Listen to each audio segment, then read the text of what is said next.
네, 안녕하세요. 어라운드 오브 스튜디오 플래처입니다. 자, 오늘은 웹에 대해서 한번 강의를 시작해 보려고 우선은 HTML과 CSS라는 강의를 준비를 해봤습니다.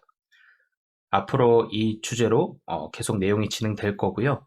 이거를 이제 시작하게 된 이유는 원래는 계획이 없었는데 저희가 자바스크립트 강의를 몇 편 진행을 했어요. 근데 아무래도 자바스크립트를 다루다 보니까 이런 HTML과 CSS가 좀 나와줘야지 강의가 더 진행될 것 같아서 좀 하다가 지금 좀 중단된 상태예요.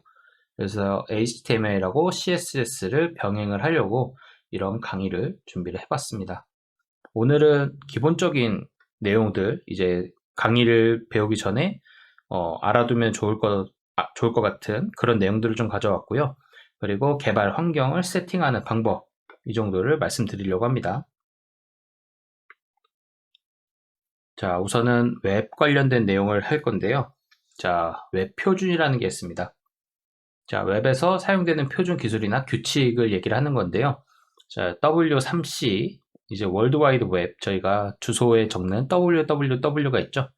네, 그거 이제 대표하는 그런 컨소시엄에서 웹 표준을 개발하고 장려를 한다고 합니다. 그러니까 웹 표준은 이쪽에서 이제 나오게 돼요. 그래서 근데 이제 뒤에 보시면 장려라고 써 있잖아요. 그러니까 무조건 따라줘야 되는 그런 건 아니지만 이게 표준이야 라고 이제 얘기를 해주는 그런 곳이라고 생각을 하시면 되겠습니다. 그래서 브라우저 제작하는 업체들이 좀 많은데 이제 대표적으로 저희가 많이 쓰는 거는 구글의 크롬 아니면은 마이크로소프트의 뭐 윈도우 인터넷 익스플로어 그리고 애플의 사파리 같은 게 있겠죠. 그래서 이런 업체들이 이제 저 컨소시엄에서 나온 표준 기술을 이제 발표된 걸 보면서 그거를 자체적으로 해석을 해갖고 본인들의 브라우저에 이제 그것들을 반영을 하는 거거든요. 근데 아무래도 업체들마다 해석하는 차이가 조금씩 있어서 구현되는 게 조금씩 상이하다라고 이제 보시면 되겠습니다. 그래서 이제 저희는 이제 크로스 브라우징이라는 얘기를 많이 하는데요. 이제 이거는 앞에서 말씀드렸던 웹 표준 기술들을 이제 채용을 해갖고 다른 기종 혹은 플랫폼에 따라서 달리 구현이 된다. 이거는 이제 무슨 얘기냐면은 제가 어떤 웹사이트를 만들었는데 크롬, 익스플로어, 뭐 사파리, 파이어폭스 웨일 이런 데에서 각각 조금씩 모양이 다르게 나올 수 있다라는 거거든요. 그래서 이거를 최대한 한쪽에 치우쳐지지 않도록 최적화를 좀 균등하게 해서 개발을 하는 그런 내용들을 얘기를 하는 거거든요. 그래서 최대한 뭐 어떻게 하면은 이제 이 사이트에서도 최적화가 될 수 있을까를 고민을 하는 뭐 그런 개발하는 방식을 얘기를 합니다. 근데 여기서 중요하게 생각해야 되는 거는 동일한 표현은 거의 불가능하다고 볼 수 있어요. 왜냐면은 이미 이 본질 자체가 각각의 그런 코어 모듈이 다르기 때문이죠. 그래서 동일하게 구현을 한다는 거에 목표를 두는 게 아니고 모든 곳에서 정확하게 동작을 하게끔 하는 것이 제일 중요합니다. 물론 뭐 모양도 이제 중요하겠죠. 모양은 최대한 비슷하게 나올 수 있도록 원하는 제가 목표했던 그 레이아웃이. 네, 그래서 대표적인 익스플로어 5개를 좀 적어놨는데요. 뭐 익스플로어라고 하니까 좀 이상하네. 브라우저, 이제 인터넷 브라우저를 이제 5개를 적어놨는데요. 요새 이제 이런 크로스 브라우징 얘기하면은 예전에는 익스플로어에서 돌아가면은 다 돌아간다고 이제 보통 얘기를 했어요.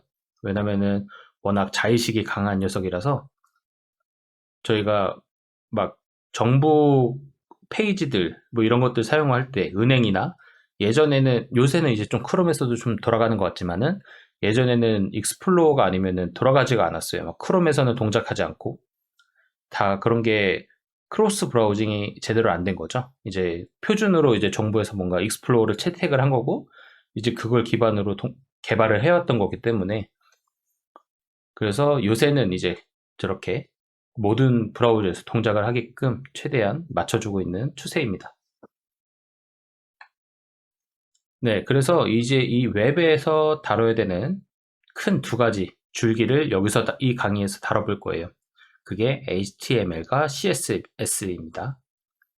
우선 HTML이 뭔지 간단하게만 보자면은 하이퍼텍스트 마크업 랭귀지라고 해갖고 페이지, 이제 저희가 보는 웹페이지의 뭐 제목이라든가 그런 뭐 버튼의 위치, 그런 배너도 달고 뭐 이런 컴포넌트들을 이제 여기서 정의를 해주고 그 구조, 레이아웃을 잡아주는 정적인 언어다 라고 보시면 되겠고요.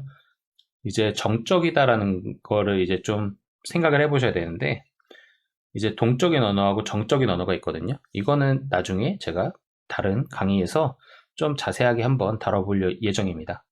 우선은 그냥 그렇게 알아두시면 될 것 같아요. 뭐라고 해야 될까요? 변수. 이제 변수를 저희가 뭐 자바 강의를 보셨는지 모르겠지만은 그런 것들을 선언을 해줄 때 그 어떤 요소에 대해 이제 타입을 저희가 정해주고 시작을 하거든요. 이제 그러한 언어들을 보통 정적 언어라고 이제 보통 표현을 합니다. 뭐 대표적으로 자바 언어가 이제 그런 언어들이고, 뭐 C 언어나 C++ 모두 다 정적 타입의 언어라고 이제 보시면 되겠고요. 동적 언어는 어떤 컴포넌트에 대해서 특정한 타입을 지정을 해주지 않고 쓰는 그런 언어들을 얘기를 합니다. 이제 그런 언어들은 이제 자바스크립트나 이제 파이썬 같은 게 대표적인 언어가 되겠죠. 그러니까 어떤 변수 같은 거를 어떤 컴포넌트를 만드는 데 있어서 타입을 딱히 지정해주지 않고 쓴다라고 보시면 되겠습니다. 네, 그래서 이 아래에 제가 예전에 만들어놨던 뭐 그런 HTML 파일에서 일부러 그냥 캡처를 해온 건데요. 다 이거 뭐 메타나 뭐 링크 스크립트가 들어간 거라서 사실 의미는 없는 코드이긴 하지만은 이런 태그, 이제 이 꺽쇠라고 하죠. 이 꺽쇠를 사용을 해서 열어주는 태그와 닫아주는 태그로 구성된 이러한 HTML 파일은 이런 구조를 갖고 있다라고 보시면 되겠습니다. 자, 아까 앞에서 HTML의 M은 마크업이었잖아요. 자, 마크업 언어가 뭔지 그냥 간단하게만 적어놨습니다. 이제 태그 등을 이용해서 문서나 데이터의 구조를 명기하는 언어의 한 가지를 뜻합니다. 그래서 아까 앞에서 다뤘던 HTML이 대표적이고요. 또 다른 걸로는 또 XML, XML이라고 다들 아실지 모르겠지만은 이제 이것도 돔트리 구조의 그런 태그를 사용을 해서 데이터의 구조를 잡아주는, 네, 그런 언어라고 해야겠죠. 네, 언어입니다. 그리고 SVG는 보신 분도 있을 거고 못 보신 분도 있을 텐데요. 뭐 요새 좀 돌아다니는 이미지 파일들 보시면 SVG라고 이런 파일을 보실 수가 있습니다. 이것도 이제 이미지 파일인데 그 안에를 뜯어보면은 이제 그런 좌표 정보가 들어있는 2000의 데이터 타입이 들어있어서 이것도 마크업 언어에 속한다고 얘기를 하네요. 그래서 저것도 예시에 좀 적어놨습니다. 네. 이 CSS를 이제 보실 건데요. CSS를 이제 얘기를 해주기 위해서 가장 적절한 표현은 HTML로는 이제 뼈대를 구조를 이제 작성을 하는 건데, 이제 그렇게 해서 컴포넌트들을 막 이렇게 배치를 해요. 그러면은 안 예뻐요. 좀 이제 이거를 사이트라고 해야 되나 싶을 정도로 이제 못생기게 나올 수 있어서 이제 그거를 예쁘게 꾸며주는 역할을 하는 게 CSS라는 녀석입니다. 그래서 이것도 이제 영어로 뭐 캐스케이딩 스타일 시트라고 얘기를 하는데요. 이제 캐스케이드라고 하면은 뭐 어디 종속된 그런 느낌이죠. 그래서 HTML에 이제 포함돼서 이제 같이 동작을 하는 그런 언어로 보시면 되겠고요. 마크업 언어가 실제로 표시되는 부분들, 이제 표시되는 부분이라고 하면 컴포넌트들을 얘기를 하는 거겠죠. 이런 컴포넌트들의 색상이나 크기, 뭐 폰트, 레이아웃 등을 이제 CSS에서 지정을 해갖고 그 컴포넌트들을 꾸며주는 그런 언어라고 보시면 되겠습니다. 이것 또한 이제 정적 언어에 포함이 되고요. 웹의 시각적인 표현을 이제 담당을 한다고 합니다. 이제 보시면은 여기에도 이런, 요것도 이제 나중에 다음 강의에서 이제 다뤄볼 건데, 뭐 HTML이랑 같이 다룰지 모르겠지만 우선은 아래와 같은 구조를 갖고 있고요. 지금은 봐도 뭐 잘 모르겠잖아요. 그래서 이거는 다뤄보면서 한번 보도록 하겠습니다. 우선은 CSS는 꾸며주는 언어다. 꾸며주기 위해서 필요한 언어. 그렇게 봐주시고요. 100번 이제 말하는 것보다는 사실 직접 해보는 게 더 효과가 있기 때문에 여기서 내용들을 마치고요. 개발 환경 세팅하는 방법을 말씀드리도록 하겠습니다. 여기서는 이제 에디터라는 걸 사용을 하는데요. 텍스트 에디터들을 많이 씁니다. 옛날에 뭐 이제 주변에 컴퓨터 잘하는 친구가 있었는지 모르겠지만은 옛날부터 그런 친구들 주변에 꼭 한 명씩 있었어요. 막 이제 메모장으로 HTML 짜가지고 웹페이지처럼 막 열어보는 애들이 있었거든요. 주변에 있었는지 모르겠지만 전 있었어요. 그때만 해도 저는 이런 거 하나도 할 줄 몰랐는데 뭐 여기서 제가 말씀드리고 싶은 거는 메모장으로도 개발이 가능하다라는 거고요. 근데 이제 아무래도 좀 개발할 때 편한 게 좋잖아요. 그래서 대표적인 그런 세 가지 에디터를 좀 띄워봤고요. 서브라인 텍스트, 뭐 이제 비주얼 스튜디오 코드, 젯브레인 회사의 웹스톰이라는 게 있고요. 뭐 셋 다 개발자들 많이 사용을 하고 있습니다. 서브라인 텍스트 같은 경우에는 정말 경량화된 그런 에디터라서 좀 잘 아시는 분들이 좀 좋아하는 것 같아요. 이미 개발을 어느 정도 해봤고 뭐 이런 여러 뭐 부가 기능들이 없어도 나는 다 할 수 있다라고 하시는 분들이 좀 많이 쓰는 것 같습니다. 이제 왜냐면은 저건 이제 그런 부가 기능들이 뭐 있긴 있지만은 좀 다른 저 세 개의 에디터에 비해서는 좀 부족한 게 사실이거든요. 네, 그리고 이제 비주얼 스튜디오 코드 이거는 이제 저희가 앞으로 다루게 될 그 에디터라고 보시면 되겠고요. 이거를 사용을 해서 저희는 강의를 진행을 할 예정입니다. 이미 자바스크립트 강의를 들으신 분은 비주얼 스튜디오 코드로 이제 이걸 세팅을 이미 다 하셨기 때문에 이 HTML과 CSS를 다루기 위해서 별도의 환경 세팅은 하실 필요가 없습니다. 그래서 우리는 이걸 쓴다. 그리고 이제 뒤에 있는 웹스톰 저거 정말 좋습니다. 저는 젯브레인 회사에 나오는 그런 IDE 프로그램들 있잖아요. 이것들 정말 좋아하거든요. 워낙 지원하는 그런 기능들이 많아서 뭐 개발을 하기 위한 필요한 내용들은 거의 다 갖고 있는 이제 그런 곳이라고 그런 프로그램이라고 생각을 하시면 될 것 같아요. 다만 웹스톰은 유료 프로그램이고요. 연에 한 6만 원 돈 했나요? 뭐 아마 그럴 겁니다. 근데 학생이시면은 그 대학교 주소 ac.kr로 끝나는 그 학생 인증을 통해서 1년마다 갱신을 통해 무료로 사용을 하실 수도 있으니까 뭐 기회가 된다면 한 번씩 써보시는 것도 나쁘지 않을 것 같아요. 대부분의 회사들은 저 웹스톰을 많이 쓰는 것 같고요. 물론 무료 요새는 무료도 정말 잘 나와서 오픈 소스로만 개발하는 업체들도 많아요. 그런 곳은 이제 VS 코드들 많이 쓰는 것 같습니다. 그래서 이 뒷부분부터는 이제 VS 코드를 설치하는 방법을 이제 내용을 적어 왔는데요. 이거는 자바스크립트 강의에서 한번 다뤘던 내용이기 때문에 그거를 그대로 가져왔습니다. 자, 주소는 code.visualstudio.com이고요. 그냥 구글이나 네이버에 비주얼 스튜디오라고 검색을 해보시면은 바로 이 사이트가 나올 겁니다. 그래서 여기에 OS 확인을 한 다음에 다운로드를 받아주시고요.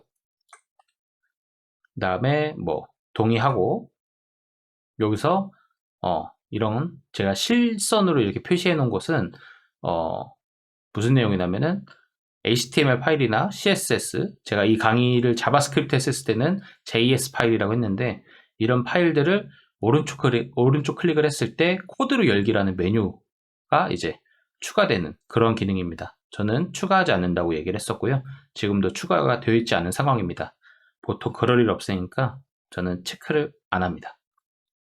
대신 이 패스의 추가는 꼭 해서 진행을 해주시면 좋을 것 같아요. 자, 그리고 다음 해서 설치를 하면은 자동으로 간단하게 설치가 마치는 것을 볼 수가 있고요. 이제 실행을 해보시면은 이렇게 나오면은 비주얼 스튜디오 코드는 정상적으로 설치가 됐다라고 보시면 되겠습니다. 그리고 이제 제가 자바스크립트 같은 경우에는 뭐 노드.js도 추가로 설치를 하고 그랬는데 이거는 이제 HTML이나 CSS 같은 경우에는 이제 웹사이트, 웹 브라우저를 통해서 이제 열어보기 때문에 별도의 환경 세팅이 필요하지 않아요. 그래서 이 에디터만 정상적으로 설치가 되면은 별 무리 없이 사용을 할 수 있다라고 보시면 될 것 같고요. 혹시 아마 이 HTML하고 CSS만 다룬다고 이제 그것만 돌아가진 않을 것 같으니까 자바스크립트 이제 제대로 저희가 편하게 다루기 위해서 Node.js까지 좀 설치하시는 것을 권고드립니다. 이제 그 내용은 자바스크립트 강의에 있거든요. 이제 세팅하는 강의라고 있어요. 이제 그거 보시면서 Node.js도 같이 설치를 해주시면 좋을 것 같습니다. 그러면은 앞으로 HTML과 CSS도 편하게 쉽게 한번 다뤄보도록 하겠습니다.